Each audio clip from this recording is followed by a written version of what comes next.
The numbers told the story, they always do. It's one of those idiots who believe in analytics. This is a numbers game with Gil Alexander on VSiN. Hour number 3 of a numbers game at VSiN, the Sports Betting Network, VSiN.com, Game Plus, iHeartRadio, YouTube TV, Sirius XM Channel 158. Gil Alexander in San Francisco. However you're taking us in, any one of those methods, we appreciate it. Kelly Bidlin in studio, and alongside Kelly Bidlin, unscripted with the crack man, Bill Krackomberger. Let's go. Oh, yeah.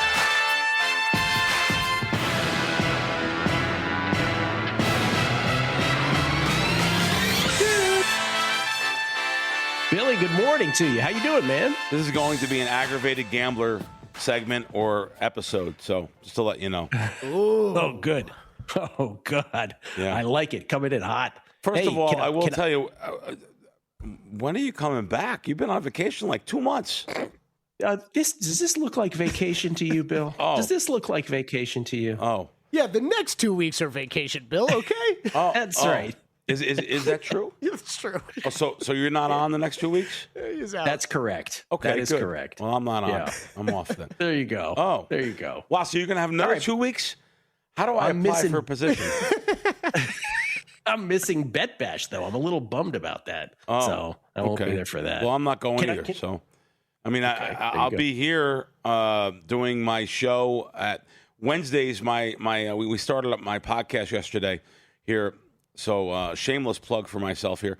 You guys want to check it out. It's on, you go to Bill Krackomberger Wager Talk on YouTube, and you'll see it on there. That's where the podcast is. Yesterday was our first one from the sports book here. We're going to have Derek Stevens on in 2 weeks talking about the contest, but we moved it from Westgate to here. Caesar's taking over Westgate, of course. Probably not a fan of mine. I'm definitely not a fan of them. But so now we're at the Circa, and this is the Mecca. We really felt we had a great show yesterday. I brought some good guests on. Vegas Horse Pools, my friend Scott, who's a proxy. Last year I was out of town, and I had 20 picks to put in. So I called him up. I said, oh, boy, this is going to be – I've never asked him to do this for me. I said, this is going to be a pain to do. And he did it so flawlessly that I said, listen, next year I'm going to promote your proxy, because he's not one of the big proxies, but he runs Bet Bash, too. He does a lot of things at Bet Bash. So I had Scott on yesterday. He's a fantastic proxy, Vegas Horse Pools. And I had the two guys from the show, The Quest for $18.7 million. They were sitting in the book, and I – decided that they put me on their show all the time. I said, come on the show with me. So I interviewed them and talked about that show that they have, which episode 1 was on YouTube last night. And I found out it's on Nessun and MSG. I didn't even know it was on those other networks. So that was an interesting thing. Listen, it's a pump up thing. It's when you see that and you're in the middle of America, you're home, even if you're back in New York, New Jersey, you get pumped up to see these kind of contests and pools. And I want to tell you, I know there's another big site. I forget the name of it. They're online doing a competitive kind of a it's a survivor pool. Yeah, they're doing a survivor pool. They are, right? Splash, yep. A Splash, that's it. I couldn't think of the name of it. Splash. So I want to tell you, though, they're ahead of pace here already from last year. They're ahead of pace to fill these contests here. And people use this as a vacation. They say, listen, I'm coming to Vegas. I'm going to tell they get away from their wife and kids. I got to go to Vegas. I got to do that contest. You got to do it in person, hon. This is a big deal. Now we're talking, we're literally what, 6 weeks away from the NFL season? Something like that? Something like that. Like 6 weeks away from the regular NFL season, only a few weeks away from preseason. And people use this for an excuse the next 6 weeks to come in town for a couple days with their buddies, maybe join these join these contests, and they look for a proxy. So I brought him on. And this, like right here behind me, they sit right here. I didn't even realize this.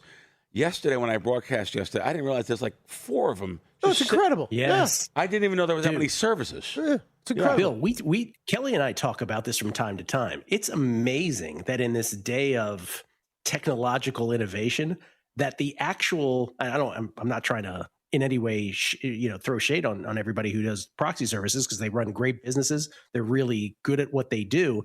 But it is amazing in the never-ending world of progress that job still exists. It's unbelievable. It's amazing. They can't just do it online. If you're out of state, I guess there's gaming laws. Maybe it might even violate the 61 Wire Act, which was ridiculous. It's outlawed.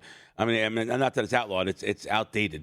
I don't know, but why can't someone in Arizona click on Circa and put your picks in from there? I don't know the reason. Do you either one of you guys? It's silly. I mean, it's just Nevada's geo-fenced itself off from the rest of the world progressing forward with sports betting, right? Yeah, we're that's good. perfect. Kelly, that's perfect. You're referring to like Kalshi and Polymar. DraftKings. Well, yeah, they've only had an office here for how many years now, and it's being used for in Nevada. They actually have the risk department here. Right. Where they're approving bets throughout the country, literally 15 minutes from the studio, but yet you can't bet here. Can't bet here. Yeah. You're all just our guest. You're all just our guest here. I don't mean to interrupt and preempt your aggravated gambler segment, but since you bring up DraftKings, can I bring this up? This is incredible. Adam Burke, who is the part of the glue that holds this whole operation together at VSiN, he is our managing editor at VSiN.com. He writes about all kinds of sports, every sport under the sun. Great dude. He sent Kelly and I this. He sent Kelly and me this unbelievable thing that happened. So, how can I set this up? So a guy. Oh, now I can't get out of this. There we go. So yesterday, somebody bet over 8.5 on the Padres Braves game on DK's prediction market, DraftKings prediction market. He simply bet over 8.5. That was the total in the Padres Braves game. The game ended 7-6, right? 7 plus 6. I'll do the math for everybody. That's 13. 13, I do believe, is greater than 8.5, right? That is over 8.5. Can you check my math for me, Kelly? Yep, you're good. Okay. You've got it. So his bet, his over 8.5 that ended up with 13 runs, was graded a loser. Here's what the DraftKings prediction market chat told him. Thank you for reaching out to DraftKings support. After reviewing your trade, we have confirmed that it was settled correctly. First of all, it says the August, I didn't even catch this the first time, Kelly. The August 22nd. Oh, God, I didn't catch this the first time either. The August 22nd, 2026 game between the Padres and Braves ended with a final score of 7-6 Braves, resulting in a total of 13 runs scored in the game. Since your trade was placed at over 8.5, the result needed to be at least 9 runs for your trade to be settled as a win. However, this is ridiculous. However, since 13 runs were scored, your selection should have been over 12.5 runs. As the settlement is accurate based on the official game results, no changes will be made to the wager grading. If you have any other questions or concerns, please feel free to reach back. And then he followed up one more time. And then what he said, we understand your concern. However, for selections with a decimal line, such as 8.5, the required outcome is determined by the selected line, not the total amount scored beyond that number. Blah, blah, blah, blah, blah, blah, blah. None of this makes any sense. They repeat, for a selection of 13 runs, the correct line to select would have been over 12.5. We hope this clarifies how these selections are settled. Best regards. I swear to God, you just explained it to me, and I just read the thing. I don't get it. I still don't understand it's incredible. So basically, he apparently he had to get exactly 10. He was really just betting an exact 10. Well, apparently what it sounds like is this not a human being responding, is what it sounds like. If it is a human being, it's even worse than I thought, right? But apparently it's not a human being who's even gotten the date of the game wrong. And they don't have this worked out at all, is what the upshot is. Okay, so it's a winner. They're just going to read. It'll be corrected after a human gets involved. Is that what you're saying? I don't know. I'm hoping that that's the result. But this poor guy is having to go back twice with whatever automated system, and they are like adamantly telling him, no, to get the 13 correct, you would have had to bet over 12.5. Over 8.5, not good enough. Well, it's ridiculous. And here's the problem too. You go to these gaming boards that are state, gaming boards that are supposedly they're state employees. It's so hard to get a hold of someone. Not here in Nevada. Nevada's excellent. Yeah. Every time I call Nevada Gaming, which is not too many times, I'll get they'll put them, whoever the gaming agents are, they're roaming the city, they get them right on the phone. I've never not spoke to a gaming agent in under a minute. Now, I've spoke to some gaming agents that obviously have an aunt or uncle or someone that got them the job. Yes, but like they just don't know too much. However, I spoke to a male gaming agent about 3 or 4 months ago that was so good. He was perfect. So there is gaming agents here. However, let's go to a state like New Jersey. If you call New Jersey gaming, you're never going to get anyone on the phone that day. And I would be willing to bet my money you're never going to get anyone on the phone in 30 days. No one's ever going to call you back. It's a voicemail. You leave a message on the voicemail. It gets to them, and eventually they'll get back to you, possibly. Now, I know one that was at the Ocean Casino. You guys remember this. I did this with you at South Point.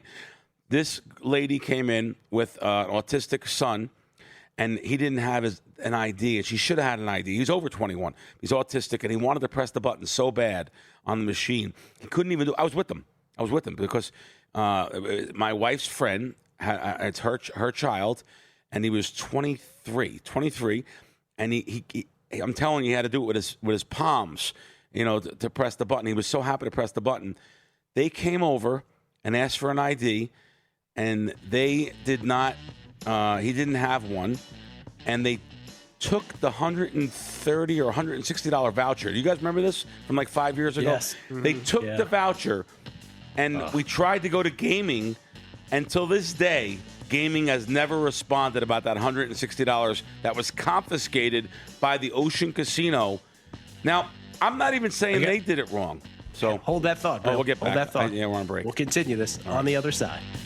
You're here because you want an edge. That's what separates listeners from winners. But let's be real, mindset alone doesn't get bets home. Pros win because they've got the tools, the data, and the discipline. And now so can you. VSiN Pro gives you access to the same real-time insights the sharps use. No secrets, no fluff, just actionable info that moves markets. Tap the link and see why serious bettors are turning knowledge into profit with VSiN Pro.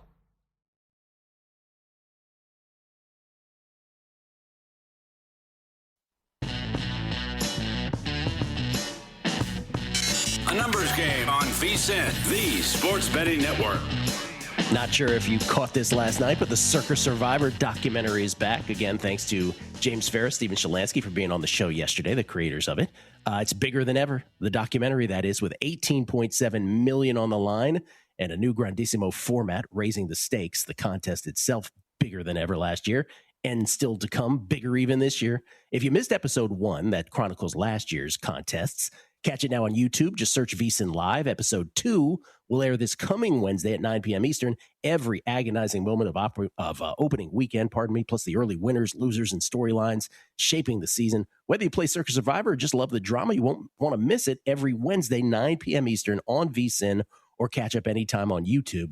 Just search VSiN Live. Kelly, did you get a chance to see episode 1 last night? I sure did. Watched the whole thing. Pumped for the season. It's a great way to get you excited to play these contests, that's for sure.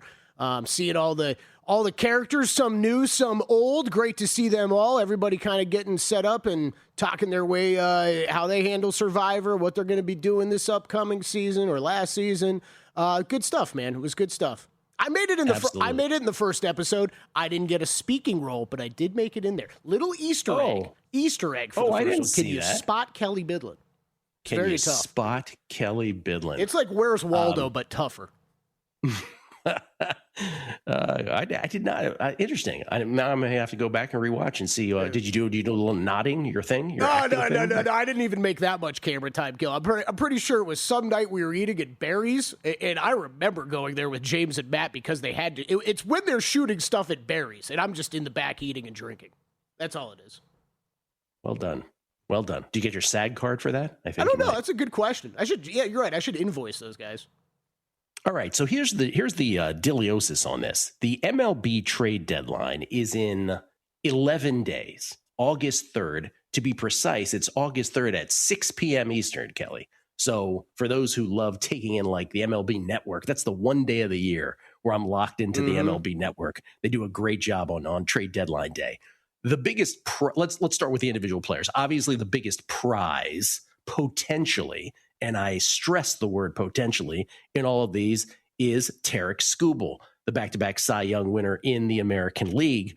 But here's the deal. The Tigers are still locked in to a situation where they think not only can they win a wild card position, they still think they can win their division.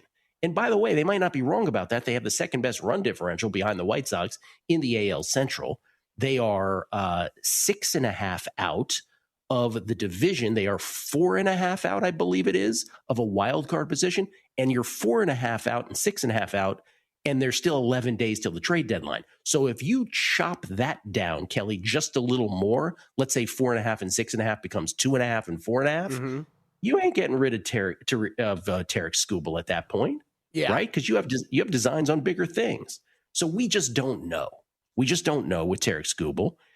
The same can apply to a guy like Mason Miller. Now, the number of teams that covet Mason Miller to be there at the back of their bullpen, the number of teams that are headed to the postseason is probably every single one of them. Oh, I mean, when's the last time we've had this good of a closer on the market or like we think is available? This dude may end up playing for 1 million teams by the end of his career if this keeps going, right? But what's the story with the Padres, right? The Padres aren't winning their division, but the Padres are 3 games out of the final wild card position in the National League, 11 days prior to the trade deadline, 6 p.m. Eastern on August 3rd. So even the Padres, who are going through a whole ownership thing, are they going to sell the team? Is the paperwork going to go through by the time the deadline? I mean, they've got transitional stuff happening at the top. But even they're like, you know, we can still make the playoffs. Why would we do that? So again, Roxy Roxborough used to come on the show and he used to talk about this. He'd be like, oh, you're not going to know what to do, buy or sell to the last 2 weeks. And he pointed out then, and he was right, and never more true than this year, Kelly, where it's like, forget 2 weeks. You won't know till the last series. Yeah, absolutely. I mean, AJ Hinch, right, saying last week or whatever, it's like every game's a game 7 for them going forward with the Tigers because of Skubal, because you got to win if you want to keep them. Mets, different story though. Freddie Peralta, he's available. Clay Holmes, he's available. Luke Weaver, he's available. Obviously, Peralta, the starter that they expected so much more from. Holmes and Weaver out of the bullpen. Some other guys, Luis Arias of the Giants. I mean, professional hitter. The Giants aren't going anywhere. The Giants should be cleaning house. But Arias is the guy that fits seamlessly into any offense as a contact guy. I don't know. Byron Buxton has been thrown around by the Twins, but I mean, the Twins are in the thick of it still also. So I'm not sure they're doing anything there. But, buyers, and by the way, shout out to our own Danny Higgins again for putting this together. He got really into this yesterday. Huh? I told him I tell you, he was into it. I was like, yeah, give us the Danny top trade deadline candidates for both players and then kind of teams that we're going to see going after, guys. Yeah, I mean, Dodgers looking for a frontline starter, bullpen depth. Yankees, it's so funny because, another reliever. What the Yankees really need is a catcher, for God's sakes. I know it's strange to add a catcher in the middle of the season, but that's what they need. They get no production out of that position. And the Red Sox now are total buyers, right? It would seem. The Red Sox, forget about being outside of the playoffs looking in. They are inside looking out. They would be the third wild card right now after this 15-game winning streak. Phillies looking for the bullpen help. Who isn't? Cubs, they need some starting pitching in addition to bullpen help. Who are the absolute sellers? The Mets, as we just discussed, the Giants, as we just discussed. But again, if you look at the Major League Baseball standings, Kelly, and you just go based on that alone, right? Let's talk about the number of teams that are, close to the third wild card position, the final playoff spot in each league. Pardon me. Seattle is 2 out of a wild card position, right? Texas right now, a half game lead over Seattle in the West. So Seattle for this moment in time, 2 games out of the third wild card position. Baltimore, 3 games out. Minnesota, 3 games out. The Astros, 3.5 games out. And as we just discussed, the Tigers, 4.5 out.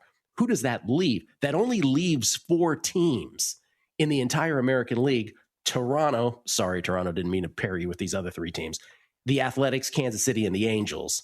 Athletics, Kansas City, and the Angels, they're toast. Who knows? Even Toronto might think that they have a shot here, Kelly. But it's probably just do. we just don't know. We just don't know what these teams are going to do. By the way, same sort of situation in the National League.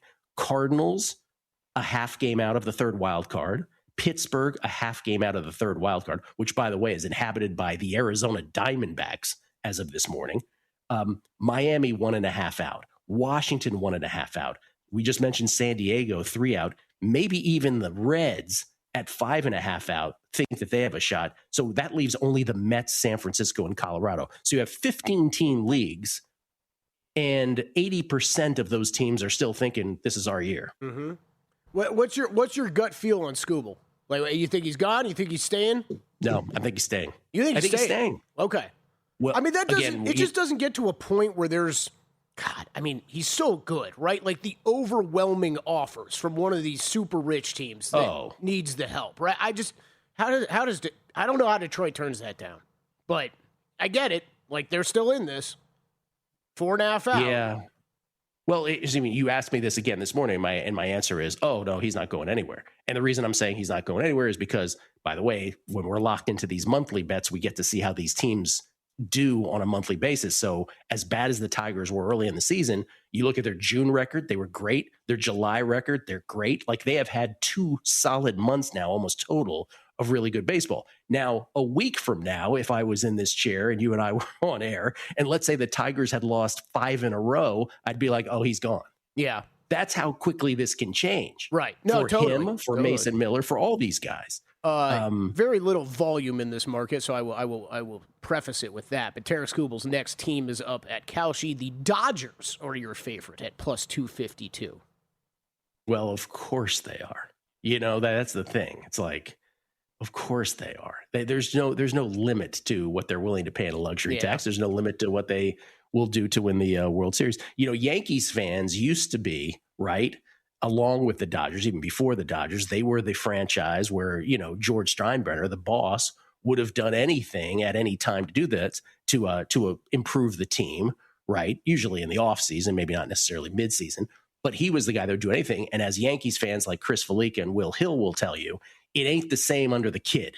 Hal Steinbrenner ain't George Steinbrenner. So, like, the Yankees are willing to do some stuff, but to a limit. It doesn't. They're not in that Dodgers category of who's available. We'll get them. Right. We'll take them now. Yeah. Yep. So, I don't know. That's why all these baseball questions is like, it's cool to look at this. Does this lead to any, you know, the point for us as bettors, does this lead to bets? And so right now, on the one hand, maybe the uncertainty takes you off making a bet. On the other hand, it's that very uncertainty that allows you to make bets like we did with the Red Sox in July, right? Mm-hmm. You need that uncertainty. If everything was certain, you know, you wouldn't have good numbers. So the American League, I think, is where you take shots. And as I said with the Red Sox yesterday, I think you take shots at like pennants, right? Will had a great idea yesterday. How about some exactas or matchups in the ALCS? I think you take flyers on long shots there. Coming back with Zach Cohen on.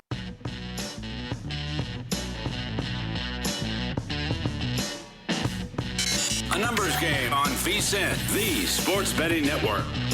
Hey, keep in mind the sharp plays always available to you. Unmatched transparency with records updated daily, AI betting analysis, real-time global betting info, and alerts directly from the pros. You can scan the QR code on your screen for more.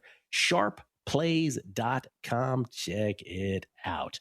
We get tweets beating the book. This is from, oh man, there's too many to get into right now. But Stringfellow Hawk, while we're grading promos, okay, I'm not going to read that. He's good. Now they're going after all kinds of promos. I was going to say, I didn't even read the tweet, but I think we should shut this down right now. We never started a grading promos. Okay, we never started that. Here's one for you, Kelly, though. We could tell because it has to do with us. Bets, JB. Kelly, it's redundant to say revert back. Just say revert. Okay. We got English teachers here. Gil, I took a shot at Al.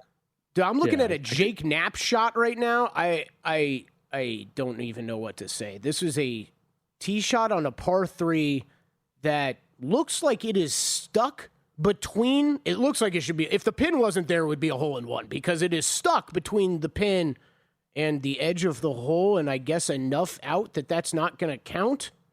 Oh. Yeah, I don't know. Really? Yeah, come back to me on that one. That is bizarre. That is a bizarre look right there. Wow. By the way, JB adds, Gil, I took a shot at Alcaraz for the U.S. Open. If he's healthy, that's good plus money versus Sinner wilting in humidity. You might be right. This gentleman, we have not had him on the show. At least I haven't been here when he's been on the show. But I think maybe it's been a while period that he's been on our show. And here we go, just strutting old Nick Whalen on every week, for God's sakes. So we are completely apologetic. It's the co-host of Prop Points, which follows us each and every Monday through Friday here on the network. It's our old buddy Jeff Erickson joining us now, courtesy of the Progressive Guest Line. Jeff, good morning. Great seeing you. Good morning. Happy to fly the Prop Points and RotoWire flag, whether it's me or it's Nick. So all good. How you guys doing? Doing great. We're doing very well. Yeah, by the way, I bury the headline. Co-host, by the way, of RotoWire Fantasy Sports Today on Sirius XM 87 and a co-founder of RotoWire. My goodness. Do you ever flaunt that, Jeff? Do you all the kind of time? Keep that to yourself? All the time. It's great. you really? Hey, I'm super proud of it. You know, it's my life's You work, should be. literally. So yeah, absolutely. You absolutely should be. Let's start with baseball, which is your bread and butter. We'll get to some NFL coming up. But baseball, we have often talked about award markets, as I'm sure you and Nick have. But I'm curious because it looked like with the National League Cy Young that Jacob Misiorowski was sort of running away with it, might be a little overstatement, but certainly he had the goods, right? He's number one in MLB in so many categories. There is a few little injury concerns now happening, so it's a little shakier than it might have felt like a couple weeks back. What are your thoughts on him? What are your thoughts on the market in general? Yeah, I've been fascinated with this race all season long because it started off as Skeens as the clear number one, and that clearly has evolved. You go a 2-month stretch without winning a game, that's going to happen. But Misiorowski deserves to be the favorite, without a doubt. But, and here comes the but, it's the way they treated him right before the break, way they shot him down after 4 innings in his start this week, the way they vacillated between whether he's going to start or not this weekend. Some strong 2024 Garrett Crochet vibes coming through here. This is a guy that topped out 144 innings. How many innings do they really want him to throw this year? It's different from Crochet's case, obviously for 2 different reasons. One, Crochet was a reliever, converting to starter that year. 2, the White Sox weren't just bad, they are historically bad. The Brewers are one of the 2 best teams in baseball, tied with the Dodgers, I think, with the best record in baseball. They think they keep on flipping spots. But point is, this is a really legitimate team. They need him down the stretch. But how important is it to get the first seed? Is it good enough to be the 2nd seed in the National League? We saw last year having the best record in baseball didn't do much for them for the playoffs. They need him for the playoffs, and they need him long term. So is 175 innings it?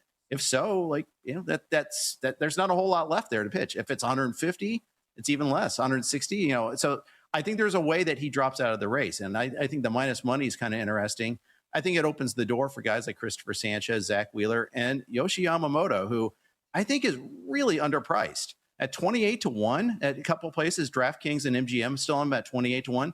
I don't understand the case against Yamamoto. He's like the 7th most innings in baseball right now. Of the Cy Young contenders, only Sanchez has thrown more innings. He's done everything that's been asked of him, and he's gotten dramatically up in price. I love the price here. Yeah, I'm calling up the Tango Cy Young tracker as we speak. It takes a second to load, but as I remember, the drop off from Miz to the next person was Sanchez, and it was pretty significant.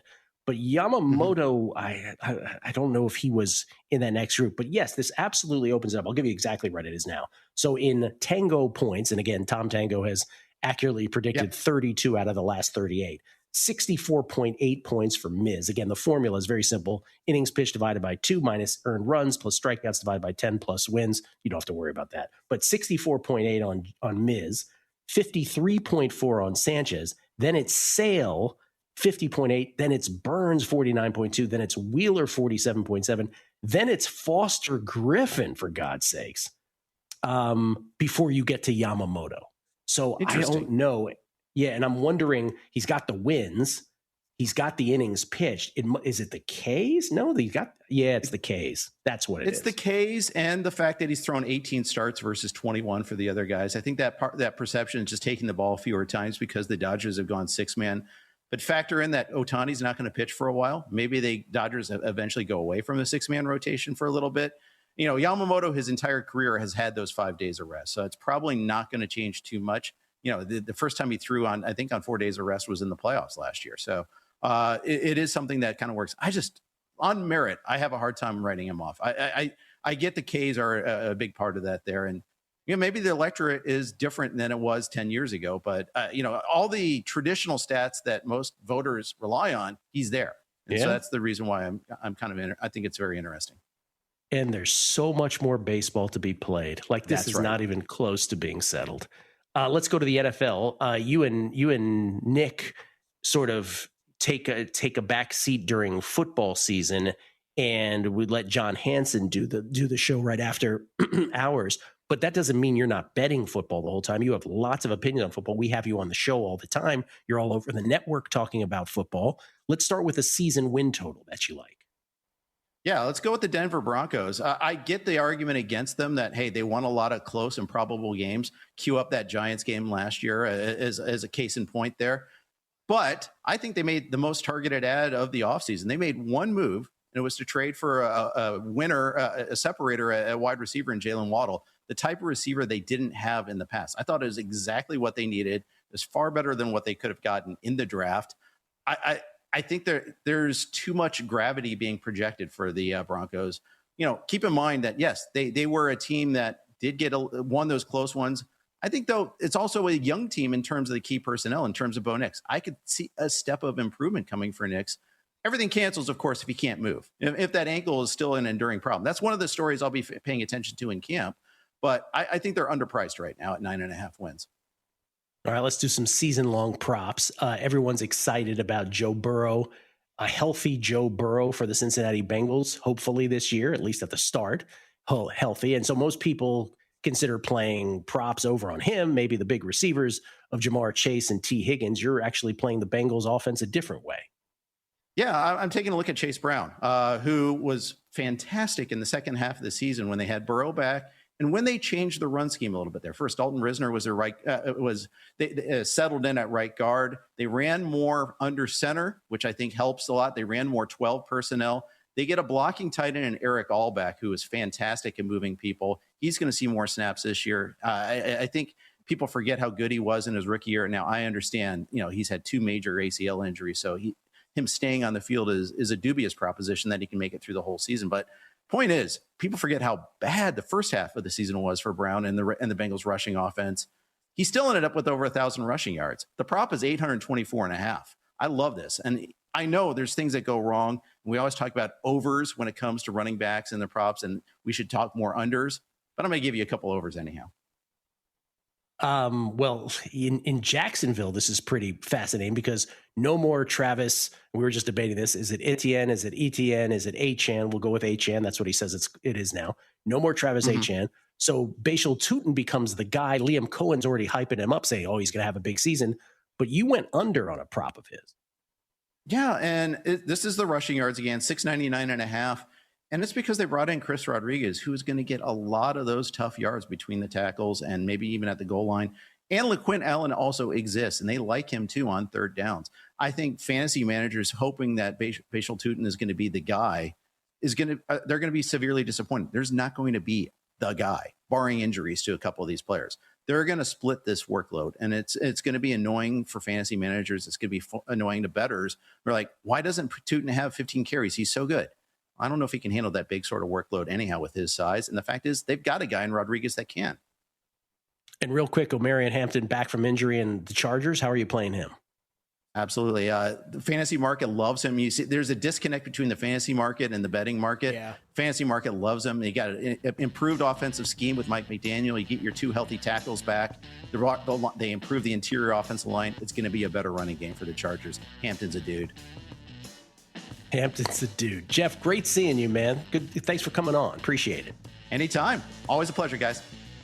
Hey, Jeff Erickson, going to be at the top of next hour, of course, hosting Prop Points with our buddy Nick Whalen right here at VSiN, the Sports Betting Network. We'll recap the bets, crack as well. It's a numbers game right here at VSiN.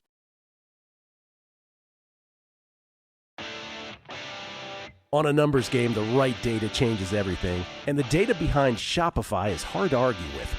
Millions of businesses worldwide run on it, including our own VSiN store.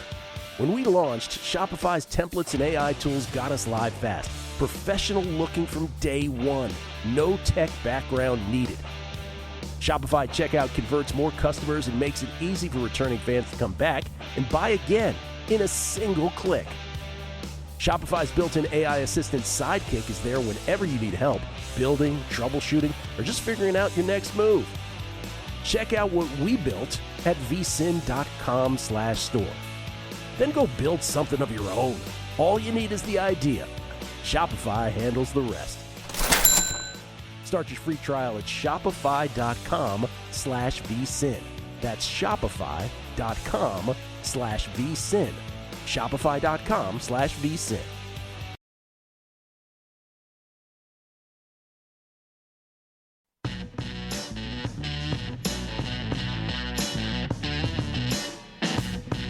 A numbers game on VSiN, the sports betting network. Back on a numbers game, live from Circle Resort Casino in Kelly Bidlin's case. I am in San Francisco. Gil Alexander for today and tomorrow. And the next time you'll see me after that, I'll be back in Vegas. Back in the studio, Kelly. Only only a fortnight and a half away. That's right. Only a fortnight away. It's been a glorious summer. Let me just tell you. I bet it has back there. I'm getting tired these days this week with this gorgeous view in the background. I got to look at you and talk to you, and there's I just see ocean and what's the island again? What's the land that nobody can go on? Oh, that's Angel Island. Angel Island is uninhabited, but what you can't see quite as clearly behind Angel Island is Tiburon. And then if you out of view behind me is Sausalito. It's maybe the most gorgeous place in the country. Yeah, it's beautiful, man. It really is beautiful. With apologies to Colorado and Utah, which are also gorgeous. Yeah, but for different reasons. Yeah. Different reasons. Yeah. So I'm going to continue our off-air conversation. So we ran into Crack and the crew yesterday after the show. We'll talk to him more about that. And then, someone who doesn't tweet into the show very often, but one of my favorite people to run into after the show, Kelly, the Sausage King of Omaha, was back signing up for contests. Yep, so got to introduce Danny Higgins to him. We got a great story time from him about an old Masters story. Love running into that guy. We were talking to him for 20 minutes? Yeah, it was great. He's a big Creighton fan, as I recall. Mm-hmm. Big fan of Creighton. Crack at the top of the hour. Bill Krackenberger, Unscripted, in studio. We get tweets of beating the book. Eagle Marine. Gil, I would get on board the Saints bandwagon. Shuck has much better weapons for the 26-27 season. In that dome, they're going to be tough to beat. Their international game will be in France, where they have exclusive marketing rights. New Orleans, French connection. NFC South is weak. Hey, Eagle Marine, if that is your real name. It's not. I'm not that bearish on them. It's really the FDN Almanac guys. Aaron Schatz was on our show earlier this week. They are not happy with the Saints. They do not have a good outlook. So your beef is mainly with them, not with anything I have to offer on that team. Kenny G, morning Gil and Bill. Bill's not here yet, but he says, I'll be coming to town next week, have reservations at Barry's and the Italian American Club. My question is about tipping. Besides the servers, is there anyone else to take care of? Thanks, Gil. Enjoy your vacation. Oh, no. I feel a tipping conversation coming. Remember, Kelly, y'all, they want the captain tip now. I got to tip a captain? Who's the captain? I got to tip the captain? Dude. It's from Curb Your Enthusiasm. Yeah. Really? Which one? Oh, there's one where Larry David's like, I got to tip a captain now? What does a captain do? Like of a plane or a boat? The captain in the restaurant. There's your waiter, right? The server. Oh, right. Yeah. I'm blanking on that episode. I can't believe that. All right, we got a couple questions here for Crack, ready for the top of the hour. Tennis, 2-3 today. They can't all be winning days, boys and girls, but if you're going to have a losing day, make it a 2-3 where you lose 0.87 units. That's what happened today. 1 on Hanfman, 1 on Echeverry. Hanfman was a slight favorite. Echeverry was a slight dog. But lost all 3 of the bigger dogs today. The bigger dogs didn't work out. Pana Udvardy lost in straight sets to our nemesis, Paula Badosa, who at this point is just, tormenting me. Alex Molcan did not really show anything against Alexander Bublik. Bublik decided he liked Clay today. And my Huntama, who we won on as a big dog, was it yesterday or the day before, as a north of $2 dog, she could not get it done against Lily Tagger. So 2-3, minus 0.87 units. That was the day in tennis. Again, more from Clay, Stray Clay, and hard courts for subscribers. VSiN.com/picks on the website, posted every morning by the great Bill Adie, Kelly. That's his main job. I think he does other things, but I think his main job is posting the tennis picks. I think I have that correct. He came by here on Monday to deliver you a personal apology. Just you were here. That's okay. And neither was I, actually. We're talking about documentaries, for God's sake. Okay, Red Sox, most wins, month of July, 80-1. We talked about this at the beginning of the show, but not since. Here's where we stand on this once again.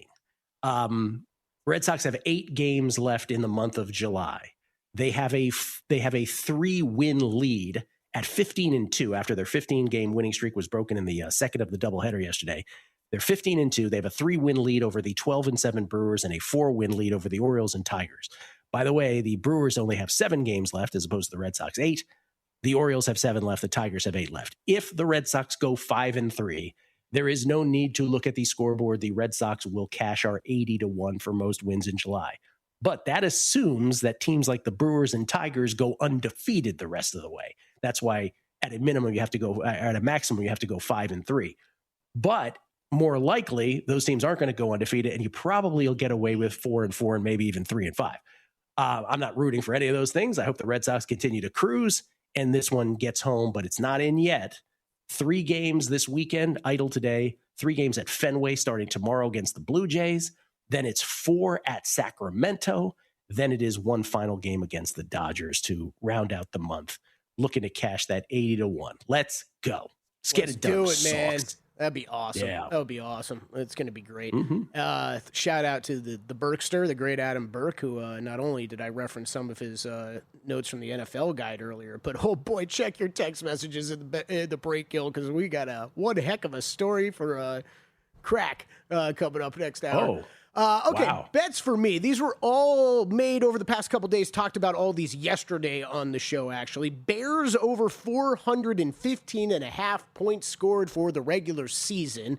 And then I have 3 NBA win totals. Jazz over 35.5. Rockets over 47.5. Pistons under 50.5. And I've got a few more circled. I'm going to wait for more shops to open up to kind of price shop here. Okay. Did you like Zach's, by the way, all of his season wins? Zach, did you like the best? Zach has been, there's a little bit of a divide, I think, in the Hardwood Handicappers group right now over the Boston Celtics. So I'm not going to disagree with them. The Celtics have proven to be a great franchise that knows what they're doing. I don't think I'm going to be in on the over or the under. He's in on the over. So Celtics over 50.5 for him. Jazz over 34.5 for Zach. Obviously, I love that. The Cavs one, I get, Gil. I just think with a lot of the Eastern Conference teams, you just got to be careful betting overs on, because the entire conference is going to be so much better. It just makes that a little bit tougher. I do like the Pacers over 43.5, though. I do think this is a team that ends up in the finals, in that top 6 probably. And Ime Udoka, look, I bet the Rockets over. I think it's a solid Coach of the Year bet. My only concern with that, right, is what are we comparing last season to? How they did in the playoffs or the regular season, right? The regular season, It was still a good record. What do the Rockets have to be for him to win Coach of the Year, right? Do they? I mean, you have OKC and you have San Antonio. It's a regular season award, right? Technically, so I think it's combination, right? I think it's what do the Rockets have to be and what else needs to happen. Right, and I say that because I think it's probably like we're talking about the Rockets as a 2 seed, and that you got ahead of the Spurs or the Thunder somehow. Yeah, I just don't know what's this. Yeah, I mean, if you do that, right, if you can crack the top 2, sure, but short of that, I mean, does a 55 win season get you Coach of the Year? I don't know. Yeah, I don't know. Yeah, Jeff Erickson. Just on with us. Jeff is great, man. He has 1 season win total in football. He's on the Denver Broncos over 9.5 wins. Gave the reasons for that thinking earlier on the show. Of course, he'll be on with Nick Whalen, 1 p.m. Eastern, 10 a.m. Pacific today and every Monday through Friday here at VSiN.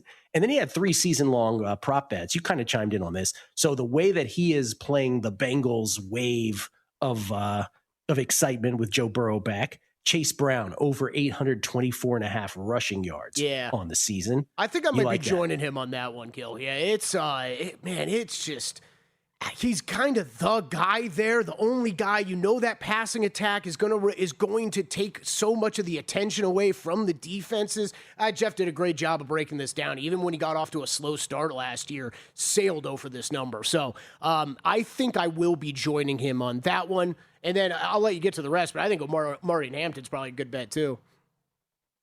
Yeah. Oh, well, let's go to that one. Let's skip to that one. Omari and Hampton, who's coming back from the major knee surgery, over 949.5 rushing yards with the Jim Harbaugh offense. Jim Harbaugh loves establishing the run, even with Justin Herbert. So there you go. That's a bullish play on Hampton.